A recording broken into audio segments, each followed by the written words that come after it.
Bonjour, bienvenue dans William's Kitchen, je suis William et comme vous pouvez voir, je suis dans une cuisine assez différente de celle de d'habitude puisque j'ai un kitchenette blanc énorme, magnifique, j'ai un micro-ondes qui fait 15 mètres de long, un four magnifique aussi.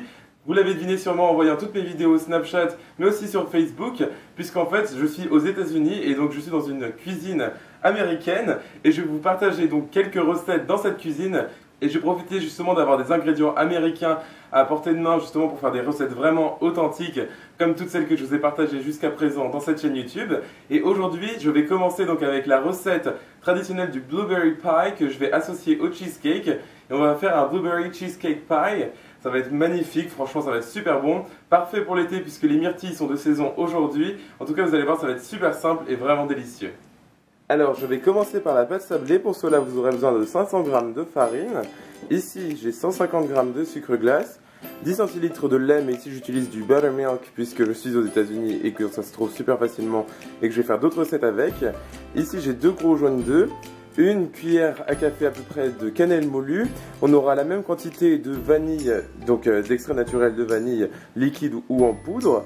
Et aussi, je vais ajouter une pincée de sel. Alors j'ai ici un kitchenette énorme et magnifique, je suis trop content. Donc je vais tout simplement mettre mon bol donc avec ma farine sur mon kitchenette. Ensuite je vais ajouter tout mon sucre glace. Parfait, donc je mets le batteur plat, donc paddle attachment, souvent je dis ça dans mes vidéos. Je vais aussi ajouter ma cannelle ainsi que ma grosse pincée de sel. Donc là c'est limite une cuillère à café, voire la moitié. Et donc je vais commencer par mélanger tout ça pendant environ 10 secondes. Voilà, donc c'est parfait. Maintenant, je vais ajouter 250 g de beurre que j'ai oublié de mentionner dans la liste des ingrédients puisqu'il était au congélateur, puisque vous avez besoin de beurre très froid. Donc je vais ajouter ça dans ma farine. Ne vous inquiétez pas, de toute façon, la liste des ingrédients sera dans la description de cette vidéo. Et je mélange à nouveau.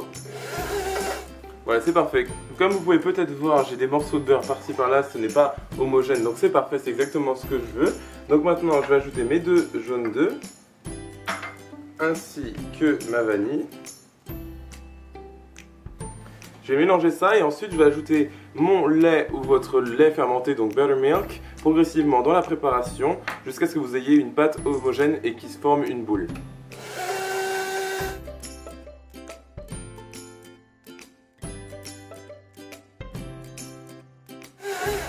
Voilà, donc c'est parfait. Comme vous pouvez voir, j'ai une pâte bien homogène. Donc maintenant, j'enlève mon batteur plat si jamais j'y arrive. Voilà, magnifique, donc vous pouvez voir que ma pâte est parfaite, puisqu'elle est bien homogène, elle se tient bien en place, c'est génial. Voilà, parfait, donc maintenant je vais transvaser ma pâte dans un plus petit bol, car celui-ci est vraiment trop gros pour entrer dans un réfrigérateur. Et donc maintenant je vais recouvrir ma pâte avec du papier aluminium, mais vous pouvez utiliser bien sûr du film alimentaire si jamais vous en avez. Et je vais laisser reposer cette pâte pendant environ 1 heure au réfrigérateur avant de continuer ma recette. Alors je vais maintenant m'attaquer à la partie cheesecake donc de notre Blueberry Cheesecake Pie. Pour cela vous aurez besoin de 500 g de cream cheese. Ici j'utilise du Philadelphia américain et je suis trop content car il est vraiment mieux que le français. Mais vraiment n'hésitez pas à utiliser du Philadelphia, même en France c'est très bien. Ici j'ai 120 g de sucre blanc, 2 gros œufs. Ici j'ai une cuillère à soupe de farine et enfin de l'extrait naturel de vanille, liquide ou en poudre, peu importe.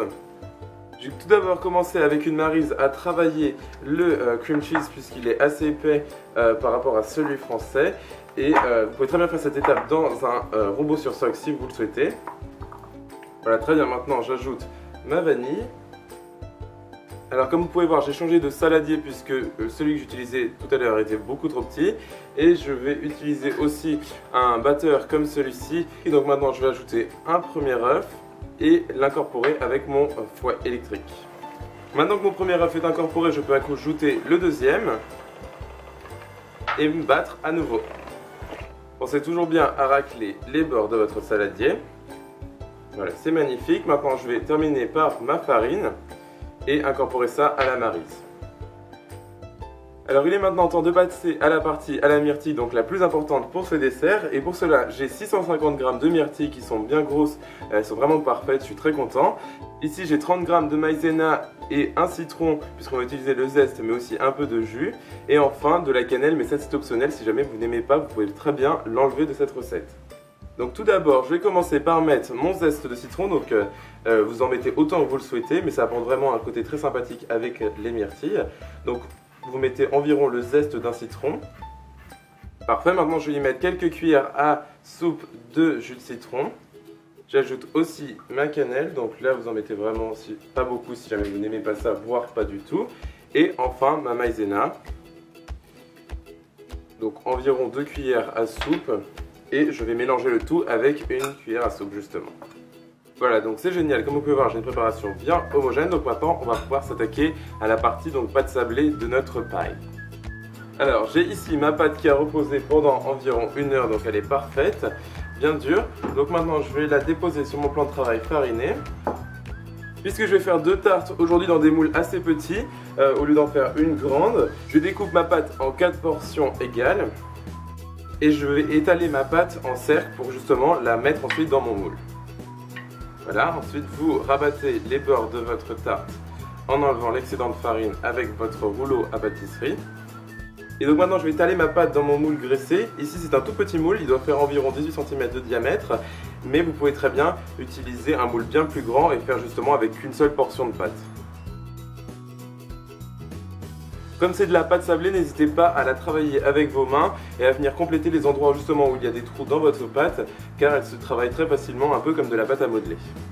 Voilà, très bien, donc maintenant je vais venir ajouter la moitié de mon appareil au cheesecake dans le fond de mon moule. Si jamais vous faites une fois de plus une seule tarte, vous allez mettre tout l'appareil à cheesecake dans votre moule. Et puisque j'en fais 2 à chaque fois, je divise mes préparations en 2. Je viens ajouter la moitié de mes myrtilles. Pour la première tarte, je vais venir faire un motif traditionnel pour les blueberry pies. Mais vous pouvez très bien juste recouvrir votre tarte avec la pâte normale comme ceci. Je vais faire ça pour la deuxième tarte. Mais tout d'abord, je vais vous montrer donc comment faire le premier effet. Donc vous allez découper des bandes de pâte avec un couteau, donc très gentiment, vu que de toute façon c'est une pâte qui se coupe bien. Voilà, et ensuite vous allez prendre chacune des bandes et les déposer sur votre tarte comme ceci. Tout d'abord sans les appuyer, puisqu'on va venir faire un effet spécial après.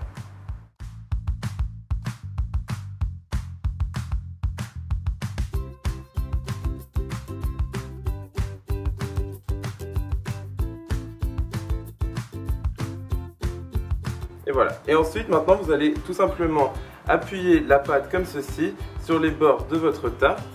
Et avec un couteau, vous allez tout simplement découper les excédents de pâte sablée. Alors j'ai ici un œuf que j'ai battu avec un peu d'eau et un micro pinceau. J'ai pas trouvé de plus grand. Et je vais venir brosser donc cette préparation sur ma pâte sablée. J'ajoute ensuite un mélange de sucre blanc et de cannelle juste pour faire joli et ça va apporter une saveur de plus délicieuse. Et ensuite donc je vais finir ma deuxième tarte et ensuite je vais les cuire dans mon four préchauffé à 180 degrés Celsius pendant 25 à 30 minutes environ, jusqu'à ce que ma pâte soit bien dorée et jusqu'à ce que de nombreuses bulles apparaissent sur les bords de votre tarte. Comme vous pouvez voir, mes tartes sont magnifiques. J'ai celle que je vous ai montrée avec mon effet donc très sympathique sur le dessus. Et j'ai celle qui est plus simple et plus rustique, mais franchement tout aussi bonne, voire meilleure, car il y a plus de pâte sablée. Donc moi je mangerai surtout celle-là. Mais en tout cas, je vais en découper une. Donc je ne sais pas encore laquelle. Je pense que je vais découper celle-ci d'abord. Alors je me suis finalement découpé une part de la tarte avec de la pâte sablée par-dessus, parce que c'est ce que je préfère vu qu'il y en a encore plus. Et comme vous pouvez voir justement, on peut bien voir les délimitations entre le cheesecake et les myrtilles. C'est franchement magnifique. Donc il est temps de goûter ça.